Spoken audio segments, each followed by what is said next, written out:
Hi boys and girls, aunties and uncle, welcome back to my channel. My name is CK and if you're new here, my channel is Ecology. Today I am talking with my longtime good friends Tony. Hi Tony! Hi CK! Hi, I haven't seen you in a long time. Too long. Tony and I go way back. I heard that you ventured into the tour guiding hosting business now. Yeah. Tell my viewers a little bit about yourself and how did you get into the tour guide hosting business here in Malaysia? Glad to do that for you, CK. Well, looks may be deceiving, but I'm actually in my 70s now. 11 years ago, at the age of 60, haven't been a high school teacher, haven't been in insurance sales, unit trust sales, in sales training. I told myself, hey, now I'm 60 years old. I should be stepping down from the high pressure world of finance and do something more relaxing. So it came down to my reminiscing about my good fortune of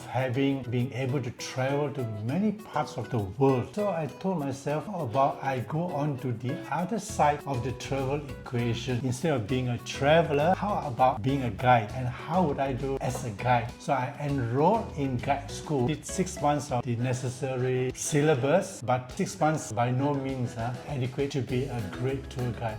Even after 11 years, the days that I'm not guiding, I'm reading, doing research, doing planning. I love doing that because of the satisfaction that I get, the reviews that I get from my travelers. It makes it all worth it. How did I get into the travel business? It was to challenge my skills, to see whether I can also excel in something else. What year and date you started? That was way back in 2013. You do private tours from people from cruises. What sort of group that you lead? I started off doing as a transfer guide. I took upon that challenge because I wanted to practice doing commentaries in the buses to groups of people, even though they are local. And I kind of understood then that a lot of locals don't know the countries like me. About the country, all right?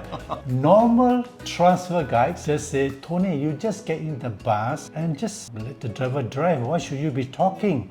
They're paying you to do a transfer, not a tour. But they didn't know that I was using the opportunity to practice. Transfer guides actually don't talk because it is a requirement by our tourism ministry that all tour buses needs to have a tour guide on board before they can hit the road. So my next question is, you now have more than 10 years experience. What do you think makes a good tour guide or host? You're inviting me to blow my own trumpet. I think a good tour guide needs to do planning, to curate a tour to meet certain goals and objectives. He needs to put together a storyboard, prepare how is he going to move from point A to point B to point C to point D. What is he going to say? Will it be a smooth transition? So it's like a storytelling. It's a storytelling. And the better you tell a story, exactly, and how the story relate to that person or that group. CK has hit the nail on the head. You need to prepare, connect, and very important, you have to tell the story and reach into the emotion of the traveler. You don't just regurgitate what you learn about a certain site, but what has this site got to do with my tour? Travelers who engage me from international websites, I would kind of check with them what are their interests, what's their profession. So from there, I would be able to present the same site differently. So different people would hear me talk the same story differently. People think it's actually a very easy job. From your experience, what is the challenges of your job in bringing people around here in Malaysia? The job can be very easy if you are going to bring a person from point A to point B. Yeah. But you need to be an actor, a performer, if you want to bring a traveler, all right, on a tour where at the end of the tour, he feels that he has learned so much about the country, the people. He feels that he has an enriching experience. Wow. While in Kuala Lumpur with me, because I think you need passion. You need to want to be a tour guide. Otherwise, just be a transfer guide. The tour companies need somebody with a license to sit in the bus. But I've moved away from that end of the business a long time ago. I only did that for the first 6 months. And then after that, I specialized and curated my own tours and I focus the market on expats who have the money, right, to engage in a premium guide. I don't do backpackers, I don't do budget travelers. I don't do group tours because I find it important to connect with the traveler eyeball to eyeball. So most of my travelers are husband and wife or a family. So it's a very intimate setting. It's a very intimate setting. It's not like you have to handle 20 people. No. Over the 10 years you've been doing this, how do you think travelers have changed? How do you think your customer has changed? Because now we have social media, we've gone through a pandemic. What do you think are the biggest changes you saw in this industry? I personally don't find that the travelers have changed. Oh, okay. To me, the travelers have not changed. I think it is more of you have different types of travelers. Usually, travelers from Western nations, they are more knowledgeable travelers. They want you to make good presentations so that they get good understanding. Then you have travelers from other countries. These travelers, they are not much interested in knowledge. They just want to quickly move from point A to point B, if possible, from point A to point Z, so that they can take photos. Okay, so photos are important for just this. photo shots, Photos. and they do not want to spend more than 2 minutes at one place. They just want to go, let's go. And take pictures, post on their social media and say, I've been here. Yeah, you see, I've been to 10 places in That's one day right, with or Tony. 15 places. Okay. So I personally find that's not the kind of traveler I want to engage with. You don't advise this, I don't advise this. And, but they are your customers, so you No, have to. I select. You select. If I know that traveler is from a certain nation, all right, I will make some excuses and say that I'm not available. Okay. For foreigners coming to Malaysia, what do you think are the hidden gems here in Malaysia? Hidden gems are not places. Hidden gems are information. For example, do you consider the Xinxia a hidden gem? This is the oldest Chinese temple. Well, it's very historical. It's historical. You see it on social media. It's not really a hidden gem, but there are hidden gems in the practices that are happening in the temple. For example, all right, I explain to my travelers the concept of the fortune sticks, all right, that they see all the time, and they also see people shaking the Right. stick, but they don't understand What are they doing? what are they doing. Yeah. All right. If you are able to convey, all right, an understanding to the guest what this person is doing, why is he doing this, and what are the rituals that is attached to it. Now that to me is a hidden gem. Not only to go to these places, but understand what goes around this place. Yes. And what is the function of this place? Precisely. Yeah. Because they don't build it because it looks pretty. They build it for a function. Yes. For a purpose. Yes. So you need to understand the purpose. That's right. Yeah. Or you see people, crawling under the main altar. The hidden gem is why are they doing that? Yeah. So it's not only the site. It's the information that's hidden. Right. Who haven't heard of the Batu Cave CK? Yeah. Perhaps the most Visited. place in the whole of the country. Yeah.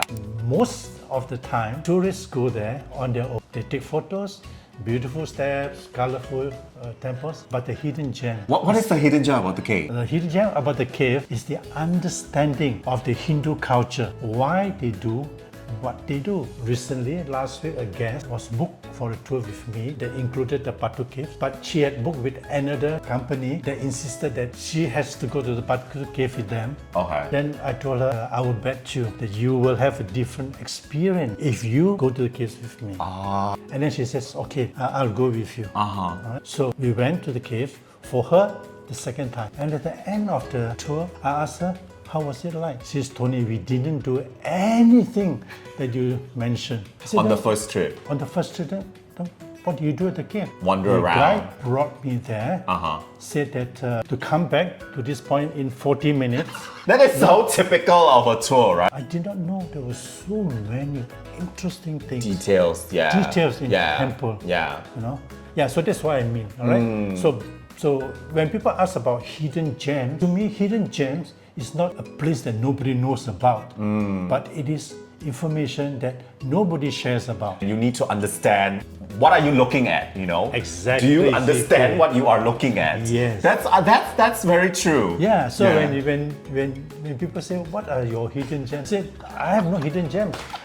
The places that I take my guests to are the places that all the guests, Yeah. the guys take them to. Do you know why the Hindus are carrying the peacock feathers all over Batu Cave? Do you know why? So this you need an insider to tell you. Yeah, I to tell you, and a guy that is willing to go up the stairs with you. No, CK, you'll be surprised, you know. I'm not proud of this. Many of my fellow tour guides, they don't go up the stairs with their guests. It's 272 steps. Exactly. It's I too also tiring. understand. Yeah, it's too tiring. Yeah. But you know, CK, I go up with every guest of mine. Wow. It's so fit you are, and that's your exercise, right? Yeah, that's my exercise. Now the next question is the question that I'm dying to know the answer of. So when you take international travelers, even expats, what do you think they get wrong about our country? Well, what they get wrong about Malaysia is because they depend on the mass media. So they do not get the other side story. Right? Tour guides are also guilty of this. In guide school, we are told that tour guides are the ambassador of the country. Okay. So you only talk about the good points, the positive aspects of the country. Right. Alright? Yeah. I present both sides. My guests now understand better, alright, of what goes on in the country.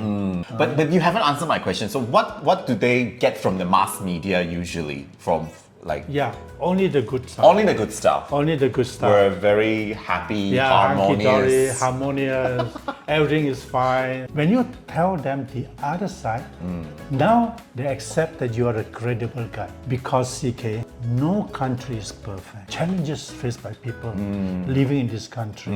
So if you talk about those things, then they begin to identify with the real situation. When a traveler comes to Malaysia, what is your biggest advice to them for the do's and the don'ts when they come to our country? Advices I would give to foreigners coming to this country: be more respectful Be more of respectful. your dressing, alright? Especially visiting religious sites and temples. Yeah, totally. Because many foreigners come, you know, they are not conservatively dressed. I think that is being disrespectful Right. of a sacred institution. Because it's not a tourist spot. People go there to pray. Exactly. People go to there to pray. Their deity is there, and Yeah. it's a sacred site. It's not for the. They don't build it for the tourists. They didn't build They it for the built it tourists. for the community, for them to for the pray. devotees. Yeah. That goes back to what we discussed. People don't build it for the tourists. People built it for a Exactly. reason. So Exactly. you have to respect the function of the religious places or the sacred places. But Malaysians are generally very friendly. Yeah, we're very docile. And that's where you need to understand that Malaysians are also conservative. Yeah. So you covered the don'ts. What are the do's? Where the do's, I would say, is you need to engage a good local tour guide. Local tour guide. Otherwise, you'll be wandering about the place, not knowing the significance. You will be bypassing a lot of nice, delicious street food that you would not dare to touch on. You'll be looking at all the curious foods, but you wouldn't dare. To like approach and To approach you don't the- even know how to order, right? You don't even order. Order, yeah. That's another skill. You need, if you want to have a good experience Right. of our country, you need a good local guide. Yes, agree. Because Malaysia, so many culture, so many rules. That's right. And so many different food. For instance, Yes. you must know how to navigate. That's right. And we are born here, so we know how to navigate Exactly. everything, the surrounding area here. Exactly, So yes, exactly, do engage a tour guide. I totally agree because I myself are also lost in all of this, and I have to call my friend and hey, how do I order this and so on. That's right. Yeah. If you don't, if you are unable to get a local tour guide, then if you know a local, a friend, right? Then ask them to Ask them to show around. you the places. They may not give you all the information, that a professional guide can give Yeah. you. But as far as food is concerned, yeah, they would be able to help you to navigate Yes. what food to eat, Yes. what food not to eat, Yes. how would this food taste like, Yes. so that you can enjoy the food. Yes. I mean, we have so many varieties of Correct. food. You I wouldn't know where to begin. Where to begin? Like, even though you're a Muslim, you're a vegetarian, Yes. you don't eat this, you don't eat that, there's so much, it's very overwhelming. Yes. When a foreigner is coming to Malaysia and they want to engage a tour guide, there's so many online. So how do you then navigate to pick the person that is legit? The person, like, what is the process, do you think, for a person looking for a tour guide here in Malaysia? Okay, it's not an easy question to answer. But what are the basic steps, you think? Well, basically, if you're looking for a tour guide, all right, he or she would have a license. All right, he would be licensed by the tourism ministry, so you can ask him to show the badge. But that just means that he is a licensed guide. All right. So if you want to get a good tour guide, go for the reviews. Go for the reviews. Look at the reviews of what people think of this guide, what have their experience been. Going back, so you said to check the license, check the reviews. Check the review. Can we then like maybe do like a FaceTime to like call him up to see, to kind of, do you think that's necessary? Well, have people call you up and Yes. like Because- because sometimes they want customized itinerary. Yes, they you're want to right. go. Don't want to go there. They just want to do this. And is that a good thing to do? You think? Yeah. I mean, well, I can't speak for the other guides, but for me, all right, you can find my WhatsApp number in Google Maps, and you search for a guide, and then from there you can write to me. I will answer back. You can chat with me over WhatsApp, and then we can try to formulate and customize the tour. Do preparation first, like talk to you first. Of course. What do you want to see? Yeah, what do you want to see? Where do you want to go? Then Tony can arrange transport. You don't know the distance as well from A to B. So Tony could say, oh, this you can only do in one day. You cannot squeeze everything, Yeah. in like one day. It's impossible. Yes. Like now, a very popular place to visit, Cameron Highland. I have got so many requests that they want to do a day trip to Cameron Highland. This question I get asked a lot. I said no. I said you cannot. I don't do tours of Cameron Highlands if it's a one-day tour. No. Driving there takes you like 4.5 hours. Yes. Back another 4.5 hours. So you want to spend 4 hours in Cameron Highlands for In a what? car. Yeah. In a In car. a car. You stop for tea. Yes. Look at some beehive, flowers, and vegetable garden, and then you come back. You have not visited Cameron Highlands. No. And I don't wish to be a guide responsible for you having that kind of highland experience. And plus, we have rainy season.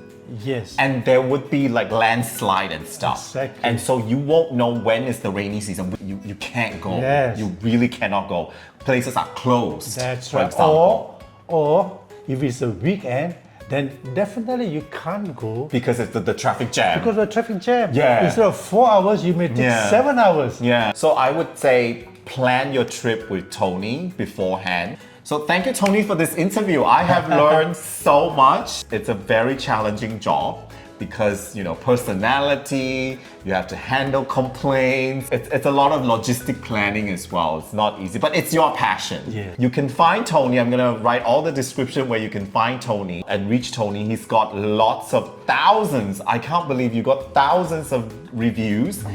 Millions of reviews that you can read through. Sorry. Millions of views. Views, Yeah, millions of views, yeah. and hundreds Hundreds of of reviews. reviews, yes.